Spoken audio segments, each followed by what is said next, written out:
Hi, it's so nice to see you all. We really miss having you in the chapel and in the classroom. I'm going to take off my mask to tell the story because I'm safe and just in the chapel by myself and with Mrs. Mary. Today's lesson is the Exile and Return. We have to use the desert box for this one.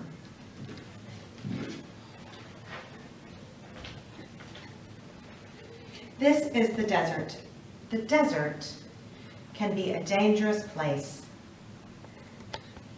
There is no food or water there, and people can die in the desert. When the winds blow, the shape of the desert might change. You can lose your way. The sun is so hot that people wear many clothes to keep the sun from burning their skin.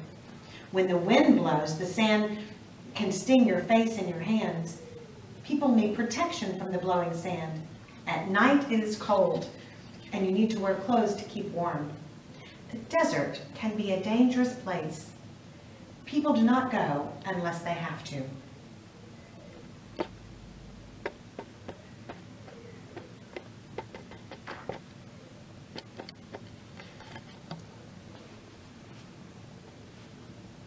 This is the city of Jerusalem.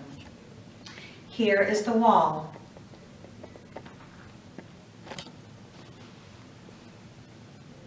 Inside is the temple built for God.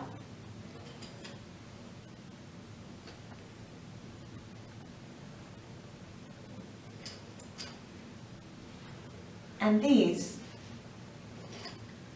are the people of God.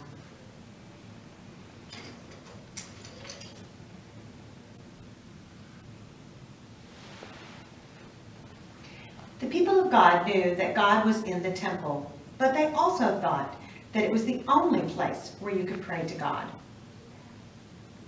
People thought the wall of the city would protect them from everything.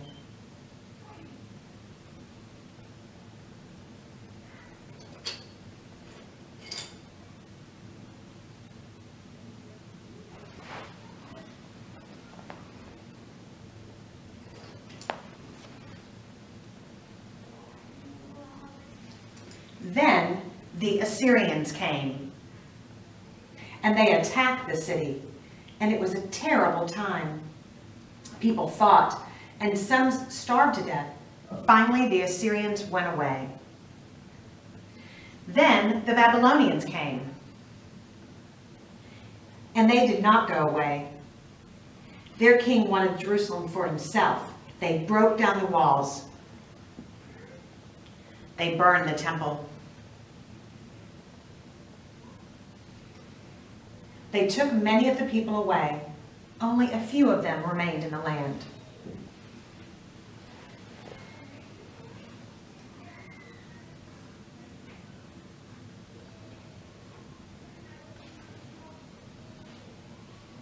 The soldiers marched the people of God away from Jerusalem. They looked back and saw the smoke of the burning city and wondered if they would ever be able to go back again. They walked through the desert. They had to get up when the soldiers said. They had to eat what the soldiers told them to eat. They had to go where the soldiers told them to go. They had to go to bed when the soldiers said. They grew weary, and some died. It took a long time.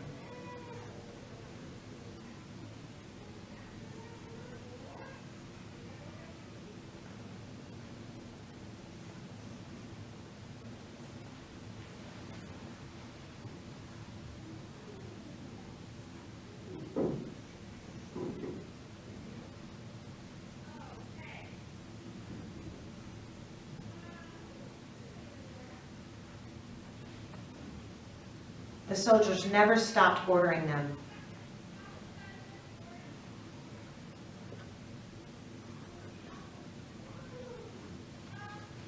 The people of God were in exile. They could not go home again.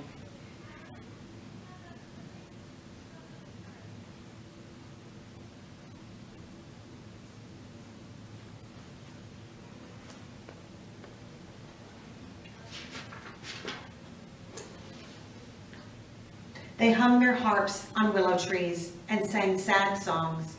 They dreamed of Jerusalem and the temple, but they could not go back. They even faced towards Jerusalem when they said their prayers.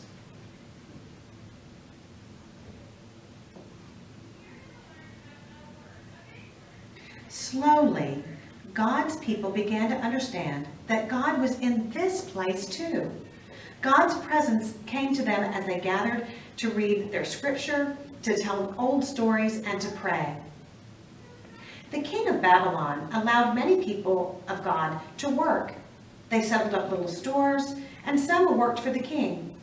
It was a shock when the king of Persia came with his army and took Babylon for himself.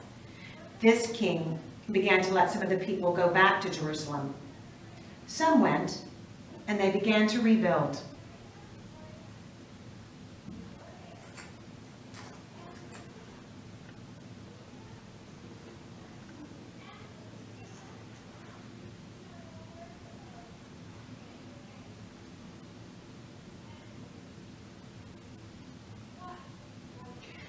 More were allowed to go back, and they began to rebuild the walls around the city.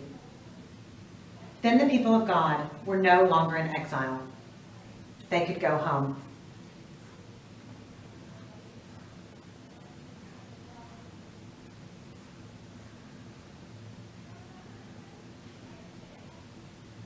Not all of them wanted to go. Do you know? Some of them liked where they were, and they knew that God was always with them. Now they knew that God could be in strange places, and God could be in Jerusalem. They learned that no matter where they went, God was there. Now I wonder, what part of the story do you like best? What's most important to you?